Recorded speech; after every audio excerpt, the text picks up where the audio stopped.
almost want to take a detour, but I won't. 1 Corinthians 10. 1 Corinthians 10. And I want to set groundwork on this morning.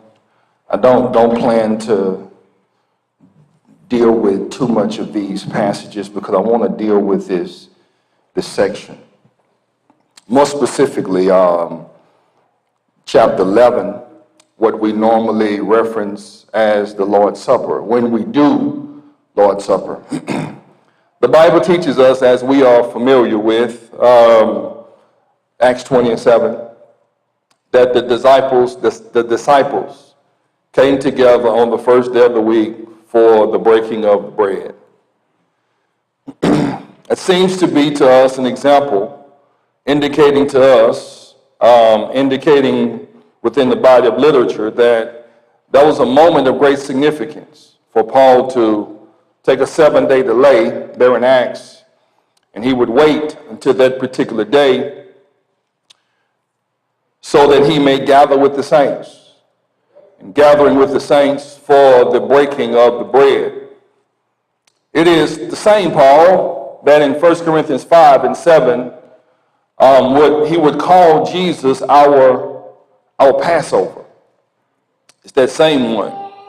And for those of us who are at least familiar with our Old Testament to some degree, we know that the Passover was something inaugurated by God with Israel as he was getting ready to bring them out of Egyptian captivity.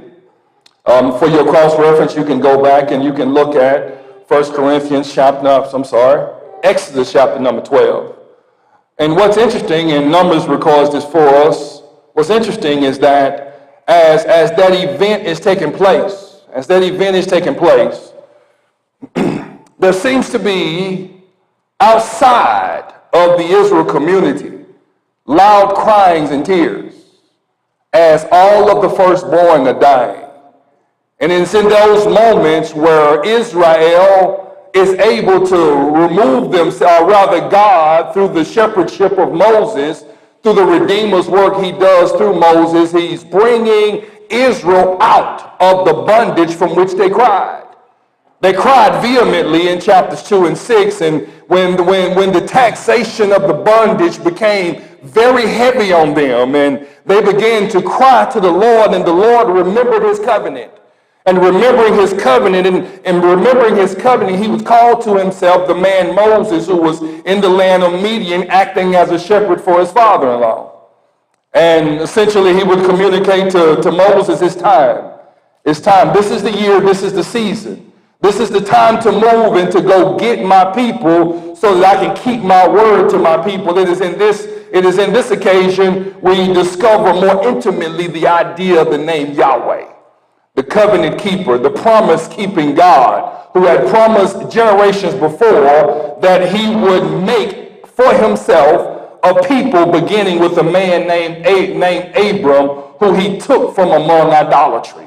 And he would mold that man into the kind of man that he can make productive. And from one man, he would make many men from all nations. It was to him, he says, I will bless you, and I will make your name great. In other words, I am going to transform your person. I am going to transform the totality of your identity so that I can make you something that you cannot make yourself. But I am interested in the whole world. I'm interested in all nations, but I've got to begin with you. And I know you, chapter 18 of the book of Genesis. I know you. I know Abraham, he would tell the angel of the Lord there in chapter 18, should I keep from Abraham what I am about to do? For I've chosen him, for I know him, that he's the kind of man that's going to properly teach his offspring, that even those after me will follow me. However, chapter 15, however, before I do with them what I am going to do with them, I'm going to let them go into bondage. And I'm going to allow them to be under the oppressive hand of a people in a nation that's not their own. However, after about 400 years, I'm going to bring them out. and I'm going to bring them to a land of their own.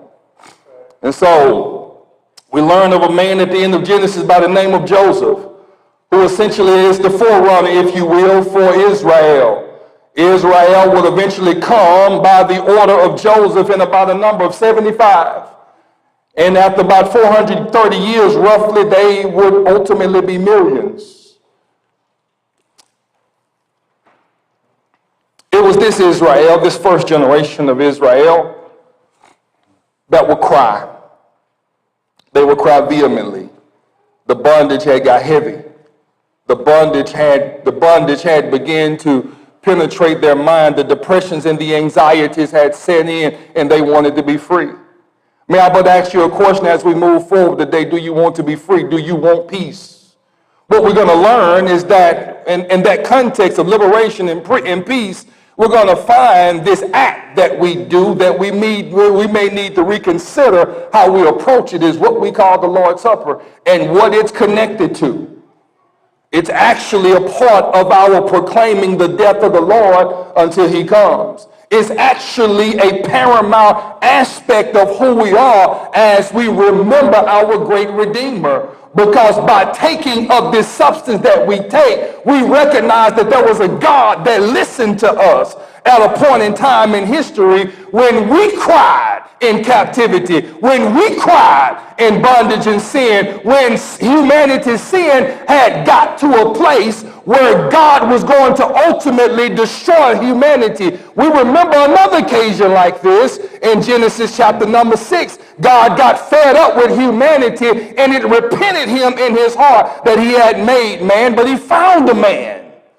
In the midst of all of humanity, he found a man. Found a man that was capable of staying the hand of his wrath. I'm glad that we have men that are able to stay the hand of God's wrath, but I am even greater glad for the man Christ Jesus.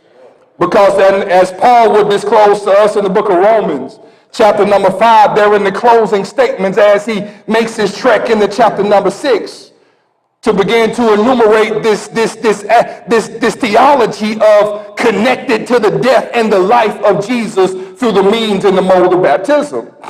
But he indicates for us how great sin had gotten, how bad it was. And God was ready to once again pull out his proverbial sword and cut the heads of all men off. But somebody said it was time. It was time. It was time. Humanity is crying once again, and Jesus hears it. Jesus hears it, and he moves. He moves. And like Israel, God moved. He sent a man. He sent Moses. And he inaugurated that Passover, that supper, that feast. And he said to them, always remember this. Always remember it. Don't never forget. Always remember it. Don't never forget what I did for you on this night. In the midst of much of their grumbling and their complaining, he would feed them. And he would give them a food. He would give them food. He would give them a meal, which would ultimately become a product of their contempt. They would begin to despise it. What God had given to them was not enough. We looked at this morning, Numbers chapter 21 and verse number 5. They called what God gave them miserable food. They had forgotten that they had been delivered. They had forgotten that he had answered their cry. They forgot that he had answered all of their depressions and anxieties. They had forgotten that it was him that freed them. Insomuch that when God would call Moses up on the mountain, Moses was there too long. This is Exodus 32. Moses was there too long. They got impatient. They got impatient. God is taking too long. Moses is taking too long. He done brought us out here in this desert to die. But God has already revealed his powerful hand to you. Man, you're eating, but what we're eating, we're not satisfied with. We want something else. Can we get some meat? Is all we got is this bread and water? That's it. That's all you can give us? That's it. But the Bible lets us know he did this to test them. You learn this in Exodus 15. You learn this in Deuteronomy 8. He did it to test them, to see who is going to be faithful to me, so that I may learn and that I may know, or that me, so that I may know you, and so that you may know that you don't live by bread alone, but by every word that proceeds out of the mouth of the Lord. And so we come to Paul, but for a moment, because Paul actually in chapter 10 of 1 Corinthians, in some sense, and we'll navigate through it as time progresses, we won't get to it all today, but Paul connects the misappropriation, if you will, of the Lord's Supper, the misuse, the detest that they have, the irreverence that they have for it. He compares it to what has happened in a previous generation, seemingly using it as a warning, indicating to them, for them, that what happened to them because of the way they treated the meal offered to them from God, this is going on in Corinth. I am presenting to you this data so that you may go back and you may think about what happened to some other folk that did not treat the Lord's table with the proper reverence. I just at least want to put on your heart as we navigate through this study, there is a way that we are supposed to eat this meal at the Lord's table. There is a way that we are supposed to consume it. There are things that we're to be considerate of as we eat this meal. If it's but for me, just a ritual. If it's but for me, just something I do as an act, I am not eating it right. I am not consuming it properly. Let's just read, and I'll make a few thoughts, and I'll let you go, because again, this is going to be some time. We're going to spend some time in this study, because I'm beginning to believe and beginning to see that the assembly on the first day of the week is ultimately for the Lord.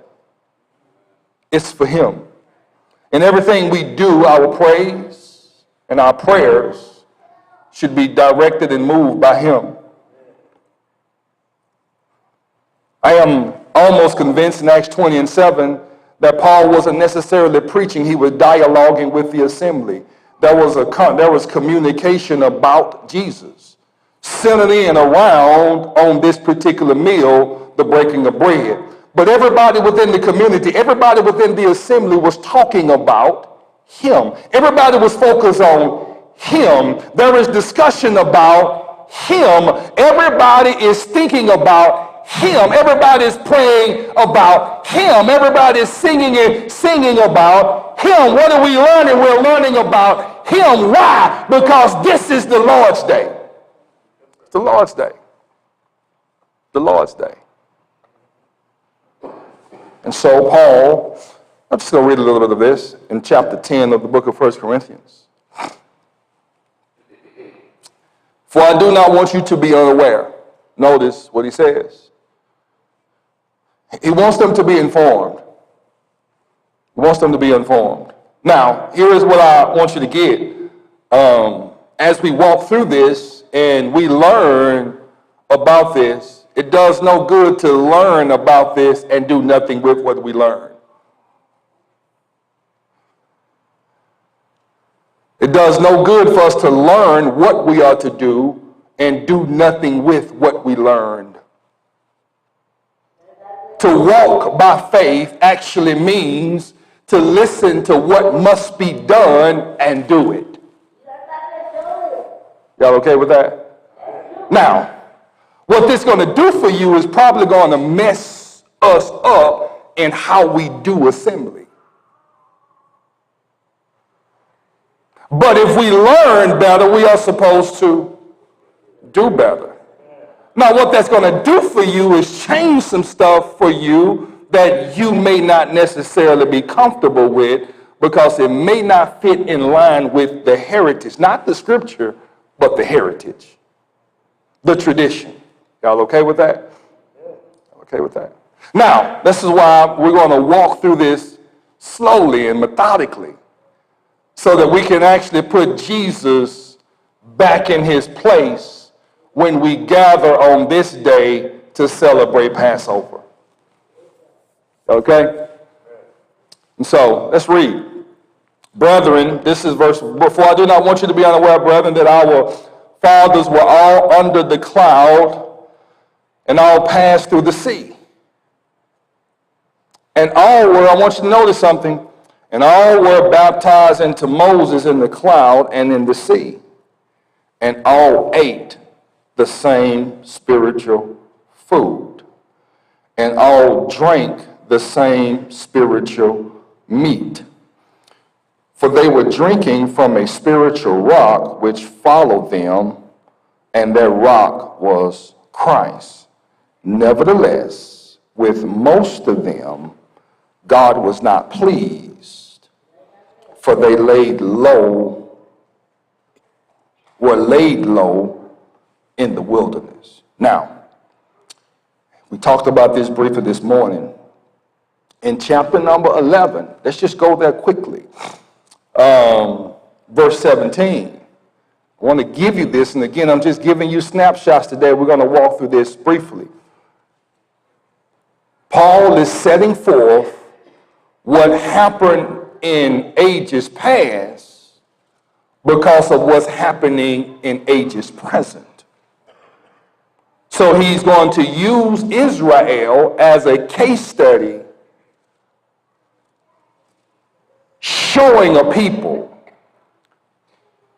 who did not appreciate the table and the meal of the Lord. And they were not, for the Corinthians, they were acting out of step, out of order, out of the guidelines. He uses Israel as a case to help them to see the recourse of what could happen when the Lord's table is held in contempt and not in the highest honor. That's what he does. And he's going to build that case, even comparing what they do as to mimicking the table of demons. So we're going to see that in chapter number 10.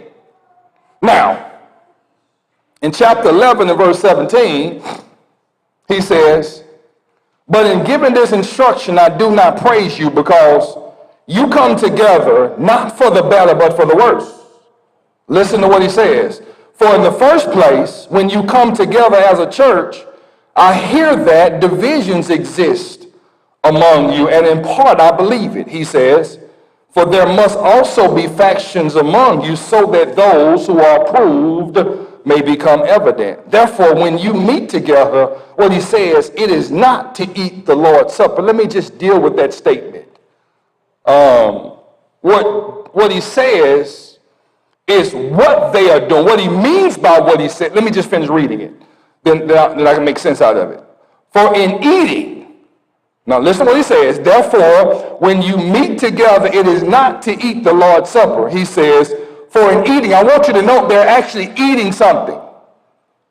So he tells them, you're not coming together for the Lord's Supper. Now, in their mind, that's what they're coming to do. That's why they are there. But Paul said, that's not what you're doing. That is not what you're doing. Even though you may be taking of the meal, what you're not doing is reverencing the Lord's table and taking up the table. Am I making sense? You're coming together to take the Lord's Supper and you actually eat the meal. But Paul said that's not what you're doing. You're actually being greedy. Watch what he says. He says, for in your eating, each one takes his own supper first, and one is hungry, and another is drunk. What? Do you not have houses in which to eat or drink, or do you despise the church of God and shame those who have nothing? What shall I say to you? Shall I praise you? In this I will praise you not. I just want you to get forth what Paul sets forth. Within this Corinthian congregation, There are rich folk and there are poor folk. The rich folk eat all the food that is supposed to be for everybody. Now, what I want to do is just set forth for you this principle that the Lord's table can be violated when people are not acting right at the table, even though they may be taking of the elements of the table. Y'all okay with that? So just because I take of the elements on the table don't mean God approves of my meal. Y'all okay? Y'all okay? So what I want to do through this is kind of help us to see when we come together on the first day of the week to break bread, how in the world are we supposed to come? Because for us over the last 100 years, all it has been to us is just coming together, eating crackers and drinking juice. We know folk among us that only comes to the assembly to get cracker and juice. I've been to places where there are those who know the time so well. They're gonna know when they're gonna know when the song is done, they're gonna know when the preaching is done, they're gonna know, okay, now I can come in. Because now I can eat the cracker and drink the juice. I would at least give them this credit. I would at least give them this credit. They recognize that element is vital.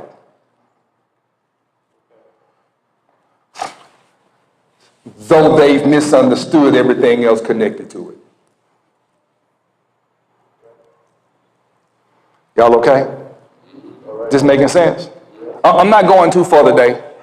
So y'all want me to go too far? I'm not. I want to set this groundwork. I want to set this tone. Go back to chapter 10. So matter of fact, stay in chapter 11, verse 23. Listen what he says.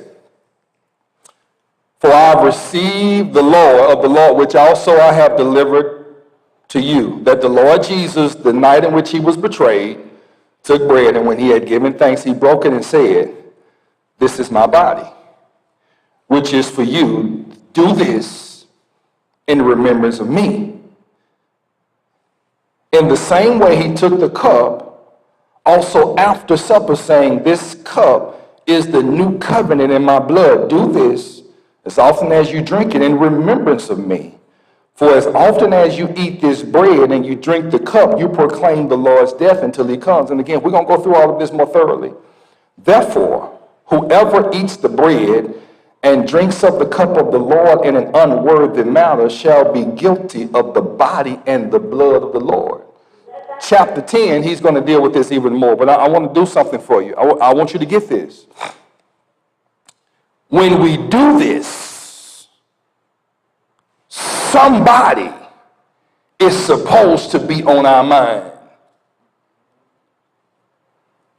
Now, I'm not merely saying that, okay, Jesus. Because that's how we interpret that. Jesus. Jesus on my mind, I'm eating.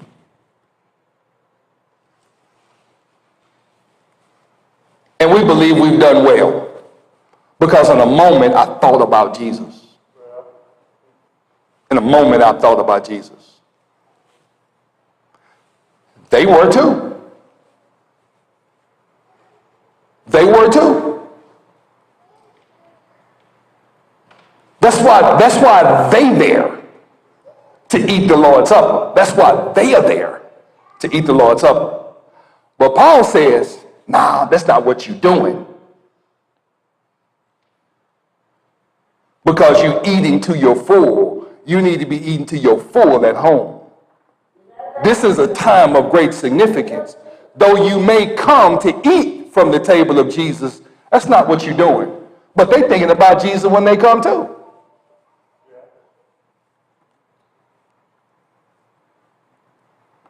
Y'all okay? They thinking about Jesus when we're going to talk about it. Work with me. The text says in verse 28,